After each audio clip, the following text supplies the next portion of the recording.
Salut à tous, alors c'est encore moi, Milka, on va parler de Machiya à Kyoto, comme d'hab.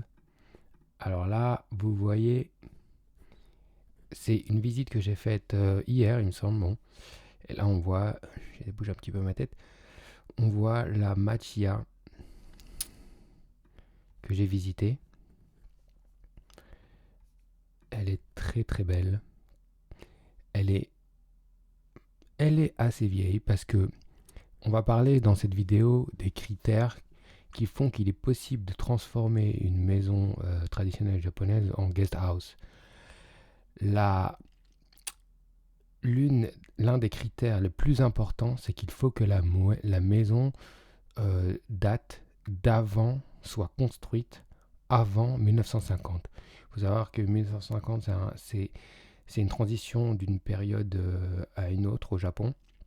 Et la période avant 1950, je sais pas c'est quelle période exactement, je crois que c'est l'ère Reiwa, alors ça c'est à vérifier, mais il faut savoir, voilà, toutes les maisons qui sont avant 1950 peuvent être transformées en guest house sans avoir à respecter toutes les normes hôtelières.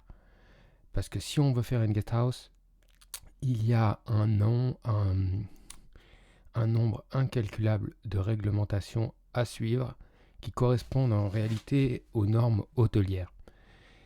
Du fait que ces maisons soient trop vieilles, au lieu de les détruire, la mairie de Kyoto permet aux gens de les transformer en guest house, donc ça permet de sauvegarder le patrimoine du Japon, le patrimoine architectural de la ville.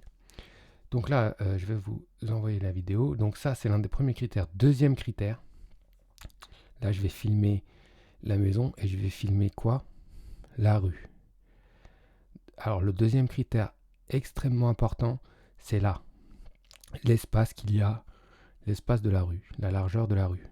Ça peut être dans les maisons, il faut savoir qu'il y a beaucoup de maisons qui sont dans des passages très étroits. Et ça, on ne peut pas faire de maison dans des passages étroits.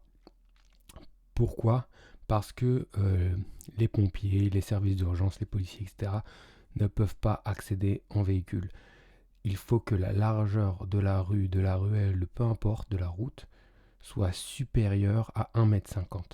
En comptabilisant tout ce qui gêne. C'est-à-dire, là on voit qu'il y a un petit, je ne sais plus comment on appelle ça, un petit toit là, voilà, où il y a un tuyau, ou une climatisation, ou peu importe.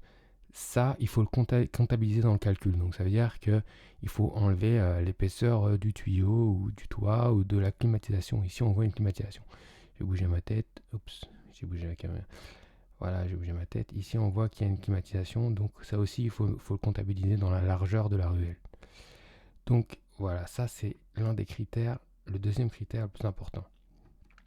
Troisième critère. Donc je vous ai dit que la maison doit être avant 1950.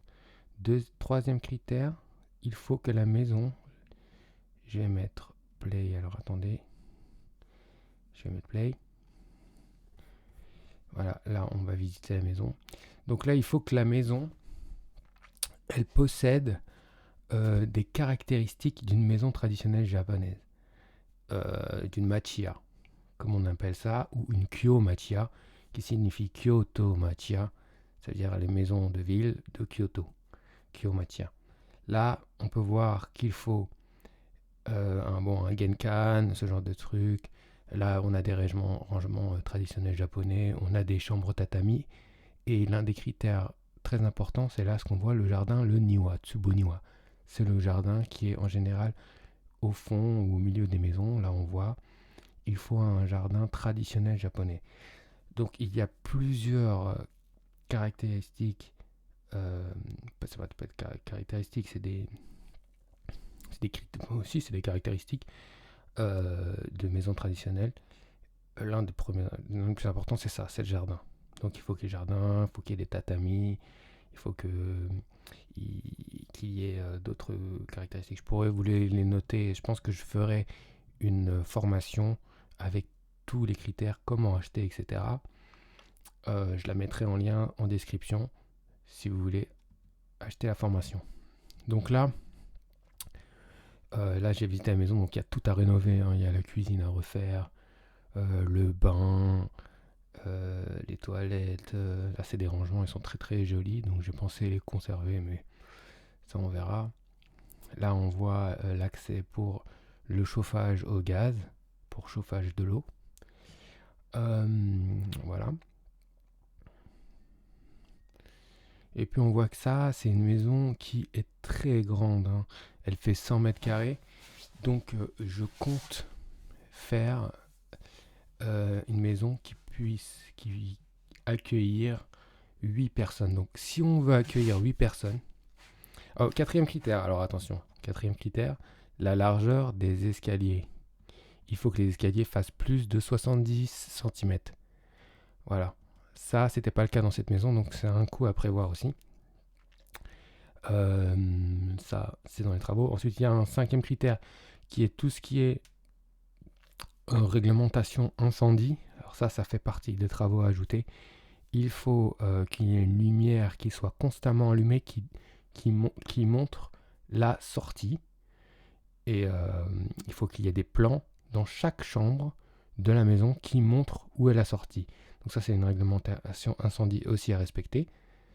Bon, ça c'est si on veut se faire la guest house. Là, on entre dans la réglementation pour obtenir la licence de la guest house.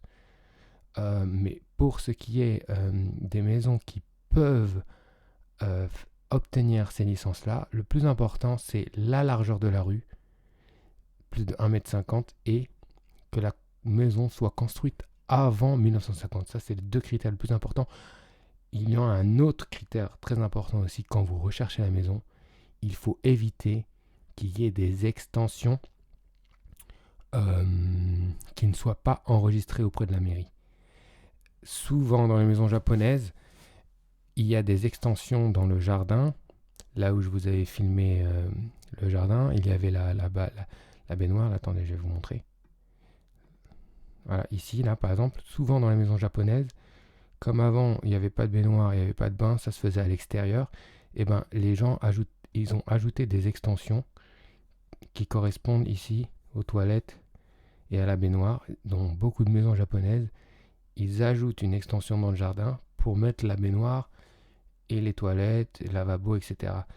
Donc si l'extension n'est pas enregistrée et qu'elle représente beaucoup de mètres carrés par rapport aux mètres carrés de la maison, ça veut dire qu'il y a très peu de chances d'obtenir la licence. Il faut que l'extension soit vraiment petite ou alors qu'elle soit enregistrée. Là, la mairie peut accepter.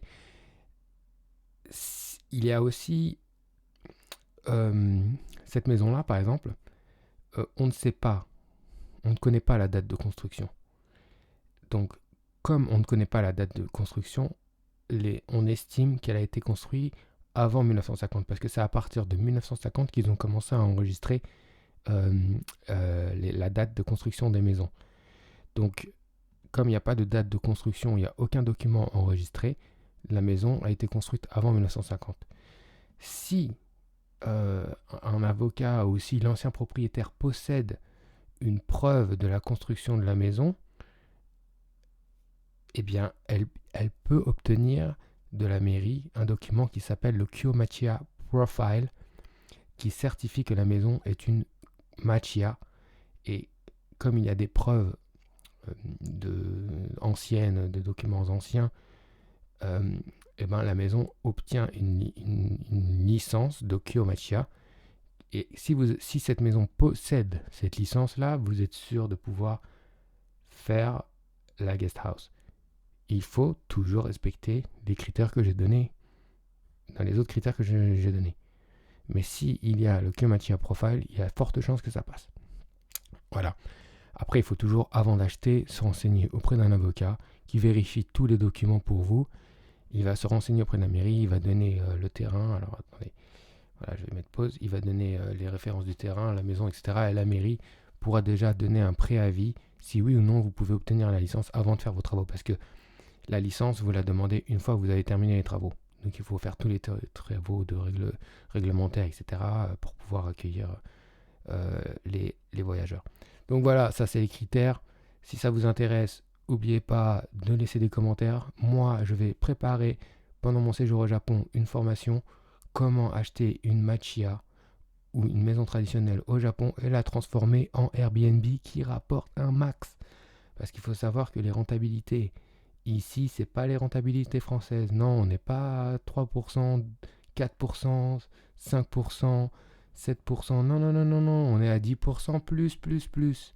10%, c'est facile. Hein, si vous n'êtes pas en France, vous pouvez espérer de faire beaucoup plus de 10% sur ces genres de maisons-là. Voilà, donc je vous aide à trouver ces maisons-là. Je vais présenter une autre maison bientôt là. Là, cette maison-là, donc je l'ai visitée. Là, j'attends le retour des avocats pour savoir si on peut la transformer. Il y a de fortes chances qu'on puisse. Donc, si on peut vraiment la transférer, je ferai une offre pour cette maison-là. Et puis, je vous présenterai tout ce qui est travaux, etc. Allez, à plus!